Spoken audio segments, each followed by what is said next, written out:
Hello and welcome to Health Live at Seniors Today. It's a bright and sunny April evening rather, and we are delighted to have here with us Dr. Kersey Chavda, who's a very well-known psychiatrist, senior psychiatrist, who is practicing at the RD Hinduja National Hospital in Mumbai, in Khar in Mumbai. And we've invited him to speak about an interesting topic, which is, of course, something that we're all looking for, which is positive outlook, healthy body, strengthening emotional foundations for active senior living. But before I invite him to speak, I'll just introduce him. Dr. Kersey Chavda is, as I mentioned, a consultant at the PD Hinduja Hospital and Medical Research Center in Khar in Mumbai. He is a past president of the Bombay Psychiatrist Society. He has been and currently is chairperson of the task force of the Indian Psychiatric Society dealing with school psychiatry and counseling. He's currently advisor to the Indian Psychiatrics, as I mentioned, with the school psychiatry. He was chairperson of the task force of the IPS dealing with the LGBTQ community, and he managed to issue a position statement that was quoted in fairly landmark judgments when they repealed Section 377. He was a panel. He has been chairperson of the IPS TF dealing with media relations. Field of interest is kids. And today he's going to be speaking to us, senior citizens, and about a topic, as I mentioned, which is positive outlook, healthy body, strengthening emotional foundations for active senior living. Welcome to Health Live at Seniors Today, Doctor. Thank you. So I'm going to invite Doctor to speak. He's going to be speaking for around 10-15 minutes. And then after that, he will be addressing questions that you have. You can put them in the chat window. We have, as we speak, around 125, 130 people who are live just now. And there'll be more who will perhaps join in even as we speak. And there are people who are live as well as on YouTube. So, Doctor, over to you. Dr. Kersey Chavda is, I must mention here, and it's important to mention here because he's a medical, he's an MBBS, MD, and a fellow of in the field of psychology, FAPA, if I remember right. And so, there are psychologists and psychiatrists, and he's a psychiatrist, so he's a doctor who prescribes medicines as well, just to kind of differentiate the two category of people we have in this field. Over to you, Doctor. Thank you. Good afternoon, everybody. It's a pleasure to talk to you guys. So basically, when we talk in terms of psychiatry, a lot of people say that why should we have a psychiatrist talking to us, because there's nothing wrong with us. Things have changed since I was a medical student. Today, our OPDs are full. So obviously, people are meeting us more and more. People are asking us more and more. There is more reporting. There is more awareness, which is very good. Because in today's generation, it is silly for us to be in a situation where we suffer because we are depressed or anxious or have OCD or whatever else.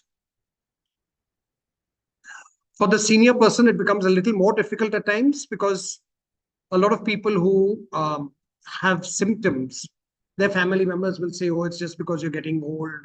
It's just an aging process. Nothing has to be done, accept it, etc., etc. And in today's generation, we don't have to accept it. Yes, of course, to some extent, there is an aging process. The brain is going to become a little smaller. There will be some infarcts in the brain, etc., etc. But there's a huge amount of things that can be done to make life better so that you don't really need to suffer. What are the commonest kinds of psychiatric problems? Probably the most important is the one which is the commonest, which is depression. So you have depression in the young, you have depression in middle age, you have depression in the old age. And when we are talking of depression, we are basically talking of a person who doesn't seem to have any enjoyment life. So I used to read the paper, but I no longer enjoy that. I used to watch television. I used to go for a walk. I used to love playing cards at the club, but all of that has stopped. I wake up in the morning feeling terrible. I wonder why I'm alive. I have this feeling of hopelessness, helplessness, uselessness, which Makes it worse when people tell me things like, oh, come for a walk with us, you'll feel better. See this movie, you'll feel better. And it makes me feel even worse when they tell me things like, what do you have to be depressed about? Your kids are living with you, they're looking after you, you have a lot of money, you go abroad once a year, etc., etc. All of this is absolutely immaterial. It's like telling a person who has diabetes, how can you have diabetes? You're a rich person and you go abroad once a year. So that doesn't make sense. It is an illness, and that illness has to be treated like any other illness. The frightening thing about depression, of course, is suicidal attempts. When you reach a stage where you feel that there's nothing left in this world, when you reach a stage where you feel that what's the point of living? I'm just making everybody around me unhappy. When I die, people will cry for a little bit and then they'll get on with their lives. When they see me in the state that I am right now, they're going to suffer 1,000 deaths. So it's better that I die and everybody else, over a period of time, gets over it and are happy. And when you get into that situation and you attempt suicide, that's sad, because all of these things, by and large, are avoidable. All of these are controllable. So technically, suicide should not happen. The hassle is, when I was a medical student many, many years ago, we would say that the commonest age at which suicide occurred, which still occurs, is at the time of teenage. So that's terrible when you have a 15, 16, 17-year-old who kills himself or herself. But we have a huge number of senior citizens also who can't cope with whatever is happening to them, who feel lonely, who feel, um, there's nobody giving them the respect that they used to get when they were working. There's the emptiness syndrome when their family leaves them. The kids go abroad. The kids love them, but they can only come 1 month in a year. So the remaining 11 months, they're alone. So you start wondering what is happening. Why is it happening like this? Then you'll end up having physical ailments. You might land up having financial issues, and all of that causes a problem. One of the other very, very common things that we see in general, and also in particular as you grow older, is anxiety. Now, I think all of us are very anxious during COVID, but in general, we have something where you feel this feeling of impending doom, that something bad is going to happen. You feel that there's going to be an issue where you're going to land up doing something bad, or because of you, something bad is going to happen. Or you have this problem in speaking in public, which we call social anxiety. Or you have this problem where you can't get into a lift, or you can't get into a closed room, which we say is a claustrophobic issue, also severe anxiety. And all of these are problematic. Imagine getting up and constantly wondering when something bad is going to happen. You don't let your kids leave because you say if they get out, they'll be knocked down. You don't let people live a normal life. You just constantly are calling them, checking on them, which can be very irritating to all concerned and can be a problem. The ultimate of anxiety is what we call a panic attack. So when you have a panic attack, you'll end up having things where you feel you're going to have a heart attack. But the only thing is that the attack does not start from the heart, it starts from the brain. So you'll end up having palpitation where your heart goes thuk, thuk, thuk, thuk, thuk, thuk. You'll end up having a problem with breathing. You feel you're going to faint. You feel you're going to not be in a position where people ask you questions and you'll be incoherent. You're rushed to the hospital emergency. They do the tests. And then they tell you that there's nothing wrong with your heart. It's only to do with your brain. And then they'll send you to a psychiatrist who diagnoses a panic attack. A panic attack can be incapacitating. It can be a situation where you're in the middle of an important conversation with somebody, and suddenly you find yourself palpitating, you feel you're staggering, you feel you're going to fall, you get breathless, you go running to the windows, throw them open because you feel you're going to choke. All of these are very, very frightening and can easily be dealt with medication and therapy. When we were in the midst of COVID, one of the things that everybody was told to do is wash your hands. So when you wash your hands, you'll end up having issues related to hygiene. I mean, you just say that I must wash my hands. And when we had COVID, it was wash your hands for at least 30 seconds each time. So then the possibility of transmitting a virus will be less, etc., etc. The hassle is that some people started washing and they started washing and they started washing. So you would spend 6 hours a day in washing, 10 hours a day in washing, and it had to be done in a particular ritualistic way. So maybe you had to wash the tips of your fingers, and then you had to wash up to the wrist, and then you had to wash till the elbow. And if you missed out on that, you had to go to that same ritual over and over again. And you knew that there was something wrong, but you couldn't prevent yourself from doing it.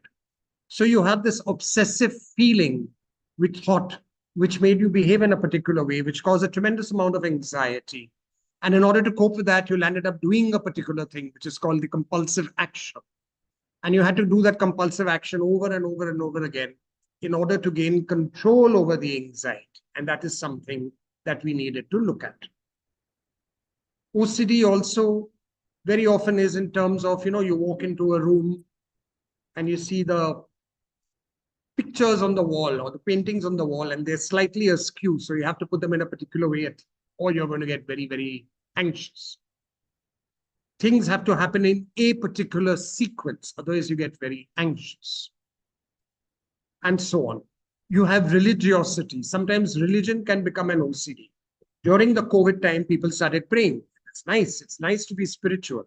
But if you pray 8 hours a day, 10 hours a day, 15 hours a day, and then you get scared and you say that if I don't do this particular prayer in this particular way, this many number of times, God is going to punish me, then that becomes a major problem. And it's called OCD. We have the addictions. Unfortunately, when you grow old, we just believe that the older person cannot have addictions. But we do know that we have this problem associated with alcohol. We do know that we have a problem associated with smoking. We do know that even senior citizens take pot and weed and hash. I know a lot of senior citizens who do coke on a regular basis. So all of them also can have major problems associated with the particular addiction that they have. And then we have to deal with those. The problem is that often when an old man comes to me or an old woman comes to me, I start thinking that he or she is a very good chap. And I may not ask the questions associated with the addiction, which is something wrong. We have to find out whether there is an abuse of a particular substance as well. And then, of course, you have the old age people who land up having specific issues related to age. So you land up having problems associated with people living longer and longer age groups. I mean, at one time, we had all popped by 50. Today, we live till 80, 90, 100, which is wonderful. But you might be physically okay, but mentally, psychiatry, you'll end up having major problems. And when you land up having these major problems, your brain kind of shrinks to some extent. You might have the deposition of abnormal proteins in a particular area. You might have vascular infarcts in some part of the brain, and depending on which part of the brain, they'll end up having symptoms associated with problems in that particular part. Today, people are looking at Parkinson's. That's become so incredibly common. So you have people with a shuffling gait and a problem with movement where they're constantly shaking like this.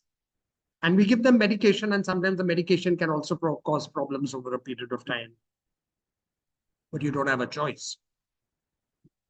We'll end up having neurodegenerative disorders, and the commonest one I see somebody's already written in the question box. You're talking about Alzheimer's and dementia. Now, Alzheimer's is a variety of dementia. Dementia basically means that you have a problem with memory, but very often people forget that there's also an associated problem with behavior. So you have somebody brought to me, a senior citizen, and his daughter or his son tells me, Doc, my dad never used to get angry, but now he's losing his temper all the time. And I say, does he have a loss of memory? And they say, not really, but he's only behaviorally inappropriate. And when we do the tests, we find that there's a huge amount of problems associated only with the fact that he has a problem. And that becomes an issue. So Alzheimer's and dementia become very, very major problems which have to be looked at. We give medication to reduce the pace of the degeneration that occurs. The final level, of course, is that the person may not recognize you, may lose control over urine and stool. So that becomes a major sad thing when we see somebody who's dearly loved and who's brought us up and who might have been extremely intelligent and held very, very important positions reduced to the level that we see happening. So that becomes a major problem. How do we cope with all of this? Before I get into the questions per se, probably the most important thing to do is a lifestyle. Look at our lifestyle. We need to eat properly. So no skipping meals as far as possible. Don't have too much sugar as far as possible, but certainly have it. Hydrate yourself enough. Somebody was asking how much of water should we drink.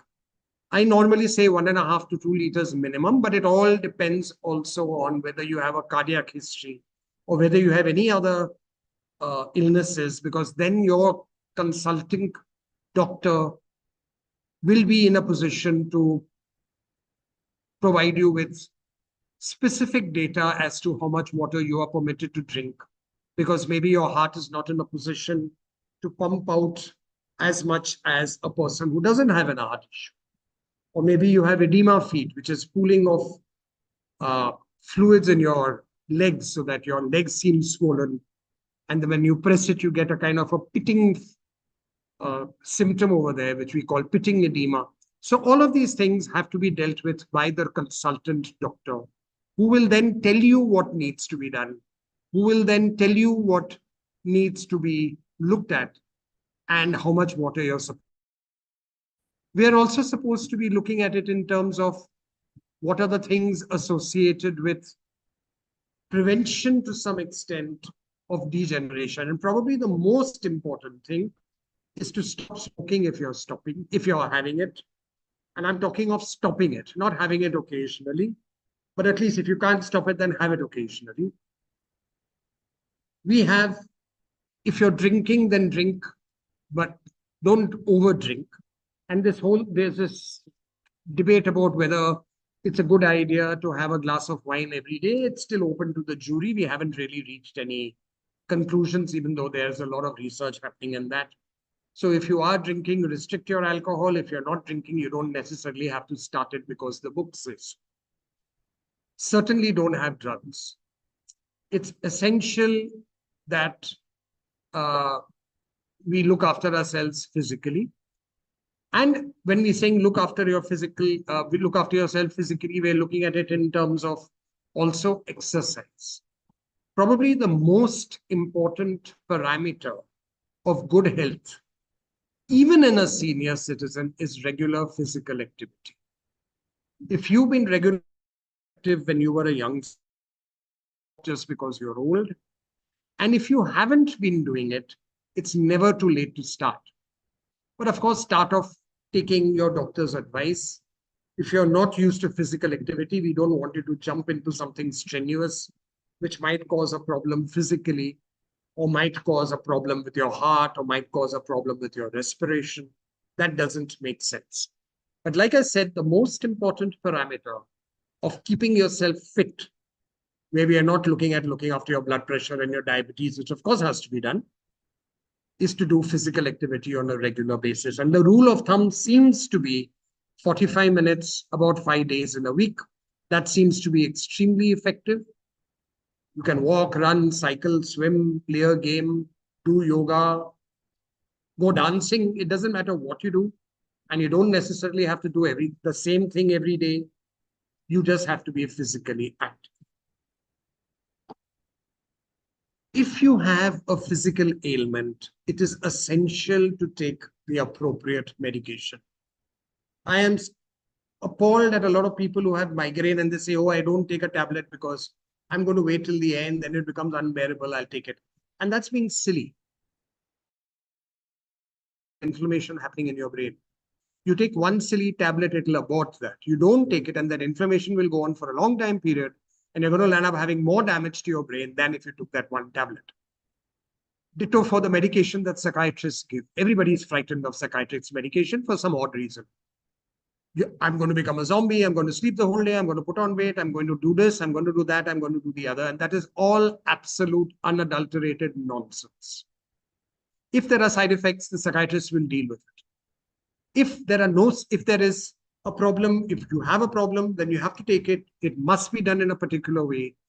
And for God's sake, do remember that Dr. Google is not a doctor. Dr. Google, I can write anything on it, it'll show up. And the number of people who suffer for no reason, who land up having major calamities for no reason because they don't take medication, is stupid. And this whole thing of, I am strong, I don't need it. I really don't know what that means. Supposing you have diabetes, does that make you weak? No, it doesn't. If you have high blood pressure, does it make you weak? No, it doesn't. But if you have depression and you have anxiety, you suddenly become weak. Why? It's an illness. An illness is not a sign of weakness. An illness is a sign of a disease. And if you have a disease, you should take the medication for it. So one of the most important things that we typically do is take the medication if it's necessary. If it is necessary to undergo counseling or therapy, that is also done. But there are times when it is stupid to only go to a counselor. If I am suicidal and I only go to a counselor, that's being stupid. I will need medication to help me get over it. If I'm psychotic, if I'm seeing things which are not there, if I'm hearing things which are not there, if I'm very aggressive, if I'm beating up people, if I'm breaking things at home, I will need medication. And do realize that, for example, supposing I was an orthopedic doctor and you had a fracture of a leg and you came to me and I said, go do yoga, you think I'm an idiot. Thus, even for major psychiatric illnesses, if you come up to me and I say, go do meditation, that's not going to work. Meditation and yoga and whatever else you do is an adjunct to medication. So meditation is not a solution in a lot of cases. It can be used along with medication. It can be used along with therapy. But like I started off by saying, in today's generation, it's almost a crime to allow yourself to suffer when there is so much that is available that you can look after. I've been asked to speak for about 20 minutes and then answer the questions. Mr. Maheshwari, should I just start with the questions that are in the box? Okay, what I'll do is I'll just post some questions. I've also got some questions by WhatsApp. Yes, sir. Go right away. So you did make a mention. This is a question from Shilpi Biswas, who says, Doctor, are dementia and Alzheimer primary symptoms of psychiatric problems? Yes, they are. By the way, dementia is not a symptom. Dementia is a series of symptoms of a person who behaves in a particular way. The symptom would be a loss of memory or a behavioral issue. So, for example, if you're looking at it in a different perspective, if I have a sniffle in my nose, it's a symptom. If my eyes are watering, it's a symptom. If my throat is sore and I'm coughing, it's a symptom. And together, the disease will be a cold or influenza or something. So just like that, dementia is a series of symptoms. Right. But yes, it is a psychiatric illness, very much. We have two similar questions, one from Girija Ganesh and the other is from Hina Mehta. Says, how does one control oneself from panic attack and how does one avoid anxiety? And another question that I've got on WhatsApp is from a caregiver as to how does one know that one is getting a panic attack? Okay. I mean, when there's ultimate anxiety, when you're getting a palpitation, when your heart goes thud, thud, thud, when you feel you're going to fall, when you get extremely scared, when you feel you're going to faint, when there's blackness in front of the eyes, when you feel imbalanced, all of those will point to an attack. So if it is not a heart attack, then it's a panic attack. So maybe initially you start thinking that there's something wrong with your heart. But once you know that your heart is normal and that you've checked it out and that there's nothing wrong with it, then you start thinking in terms of the fact that maybe there is something that has triggered off panic maybe there's something that has triggered off an enormous amount of stress. And the only way that I could cope is to have this kind of a panic situation. And that is a panic attack. How do you prevent it from happening? Well, you go to a psychiatrist, frankly, and you figure out what are the various triggers that might be causing it. There will be a detailed evaluation done, which includes family history. Of course, through all of this, we will also rule out physical ailments. So there will be a proper cardiovascular evaluation that would be suggested. But most of the time they come to us after a cardiologist has checked them out and said there's nothing. Occasionally, we might ask for an MRI or a CT, depending on what the situations. Once you're with us, the psychiatrist will give medication to prevent overall anxiety, which will then be tapered off. And he'd probably recommend that you go to a psychologist or a counselor who might suggest relaxation techniques, grounding techniques, etc., which reduce the possibility of a panic attack reaching the stage of a panic attack. But do realize that none of us are pieces of wood or pieces of stone. So it's not that we are not going to feel anything. It's not that we're going to become numb. It's not that, we're not going to have any emotion. It's just that we won't overreact to things and then land up having the equivalent of a panic attack. Right. Thank you, doctor. There's a question from Shamla Ravi who asks how to cope with pin strokes in the elderly. What's a pin stroke? I don't know what a pin stroke is. I think pins and needles, perhaps. I'm not very sure. I don't know. If you're talking of pins and needles, then we are looking at, but then why would there be strokes? If you're getting a pin and needles kind of a thing, then the first thing you do is rule out diabetes. If diabetes has been ruled out, then the other thing that we would look at is the possibility of something in terms of a neuropathy. So one of the things that we would do is rule out a neuropathy. And then if everything else has been ruled out, then we think in terms of severe anxiety causing this to happen, or the side effect of some medication. So for example, one of the medicines for migraine is something called Ryzact or Ryzactotriptan. When you have this too often, very often people end up getting tingling and stuff. So like that, there are certain things that we would look at to rule out. And if there is an issue associated with that, then we'll tell you to stop having that medicine and switch to something else. And if not, then we'll give the medication to enable you to control your diabetes or to enable you to reduce the stress which causes you to have pins and needles. Before I read out the next question, there's just an advisory note here that the session here is advisory in nature. Yes. So we would not recommend, if you do have a definite ailment or if you want to discuss something, you must meet a doctor, and that's advisable. Everybody is an individual. Everybody will have different issues. Right. This is like Mr. Maheshwari said, just advisory. It is not specific. Having said that, there's a question from Sushma Agarwal who asks, मैं anxiety के लिए depression Diprant Fort लेती हूँ, रोज सही है या harmful तो नहीं है? नहीं, harmful नहीं है. अगर डॉक्टर साहब ने आपको दिया है, अगर डॉक्टर साहब ने evaluation के बाद आपको दिया है, और अगर आप अच्छी डॉक्टर के पास गए हो, मतलब कोई वैसे मेरी मम्मी ने ये लिया और मेरे डैडी ने ये लिया इसलिए मैं ले रही हूँ, वैसा तो नहीं होना चाहिए. अगर डॉक्टर ने दिया है और तो उसने सोच समझ के ही दिया होगा, और उसकी वजह से मेरा ख्याल है कि आपको चालू रखना है, कंटिन्यू रखना है, और अगर कुछ चेंज करना है या कुछ और करना है तो उसी डॉक्टर के पास जाइए और उनसे सलाह लीजिए. लेकिन ये हार्मफुल जरा भी नहीं है, बहुत अच्छी दवाई. There's a question from Mukta Garg who's asked, is backache... you become mute for some reason, sir. Oh, is it? No, I'm not. No, now you're fine. Is Mukta Garg asks, is backache, does it have psychological treatment related to spine? Yes, very much. Half the backaches, I would say, or even more than that, are psychosomatic in nature. So I have a huge amount of references coming from orthopedic or spine surgeons. What basically happens is that when we become anxious or very depressed or other things, very often you'll end up getting into a position where you'll end up going into muscle spasm. And very often when you get into a muscle spasm, then it's psychiatric medication that will reduce the spasm rather than an actual painkiller or things like that. Of course, painkillers are also used, and the orthopedician will do his own magic with his vitamins and muscle spasm, muscle relaxants, and all of that. But often, a psychiatric anxiety or depression or uh, other issues can cause you to go into spasms, which cause this backache.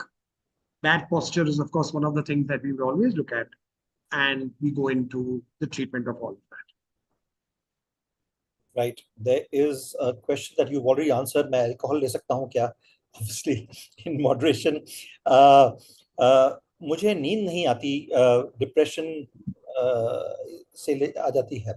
Sushma Agarwal has just said that she doesn't get sleep, but with depression she falls asleep. Good for her. Sunita Verma asks, is it to express oneself, writing is better or talking? Whatever suits you is good. There's no problem. There is a psychological technique called journaling where you're supposed to write down. And in counseling, you talk. Whatever works for you is good. Right. There is a question, how can I prioritize my emotional needs and set healthy boundaries with others? Anil Singh asks. And there's another question from Meena Goel, who says, I'm very emotional. How do I, get strong? Okay, so it's impossible to generalize because everybody will have their own ways of reacting. And most of it is related to the way they were brought up and the genetic history that they have and the experiences that they have experienced in the growing up phase till where they are today. So it's impossible for me to talk to you about that. Having said that, if you have the insight that you are being taken for granted or that you're having a problem in laying down boundaries, then do not allow yourself to be taken for granted. Learn to say no. You might need to go to a counselor. You might need to go to a psychiatrist. Occasionally, just saying no can cause so much anxiety that you might need medication in order to say no. I've seen that happen as well. And when you start getting used to it, when you get the practice of it, you'll find that the enormous sensitivity with which you used to react to a particular incident becomes less, and you become much more capable of laying down boundaries without feeling guilty as hell. Of course, we should be helpful. Of course, we should do things for others. But it's also okay to treat yourself as the most important person in your life. That is also very important. Very often, a person will be very, very bad with himself. And when I say, supposing your best friend came up to you and told you exactly what you're telling me, what would you say? And he'd come out with a fantastic solution. And I would say, then deal with yourself with that same fantastic solution. But we are very bad on ourselves. Thank you, Doctor. Doctor, there's a question which has come in. My son has advised that there are quite a few counseling sessions that are available online. Doctor, what would you advise? Should one go and meet a psychiatrist, or should we approach somebody who is running an online counseling service? Okay, so my normal recommendation to everybody is that in the hierarchy, the psychiatrist is on top, then you have a counselor or a psychologist, then you have a psychiatric social worker. I would normally advise that if you have an issue, you first go to a psychiatrist. A lot of people who come to me, I say, you don't need medication, go to a counselor. But if they do need medication, then they should take it. So my recommendation to you would be to find a psychiatrist close to you, discuss with him what you want to discuss. If he feels that medication is not necessary, he will then tell you to go to a counselor. Online counseling is also okay. We also do online video consults, etc., provided there is some knowledge of the person who's doing the online counseling. Unfortunately, in today's generation, you have some people who just do 3 months of some course, and then they call themselves counselors, and they believe that they can treat you and your problems in life, which is appalling. On the other hand, if you have to look at the proper qualifications, the experience, who they're associated with, and you have some fantastic counselors who also do a great job. So online is okay, though I will always say that face-to-face is better. But if you're doing online, just find out what the person is all about before sharing your life story with him.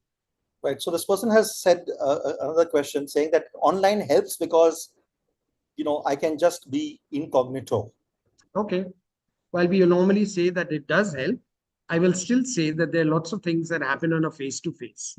Lots of cues we look at on a face-to-face thing, which we cannot do if it's on screen.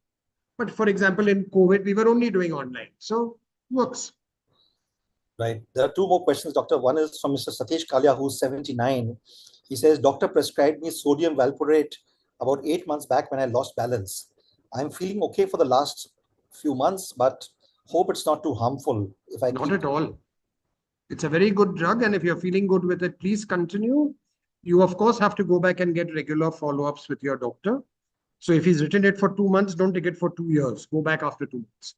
See what he's written and follow up with him. But it's a very good drug. The other question is about COVID and anxiety, etc. Now, has that happened thanks to it? Is it a side effect of COVID vaccinations? We don't really know, sir.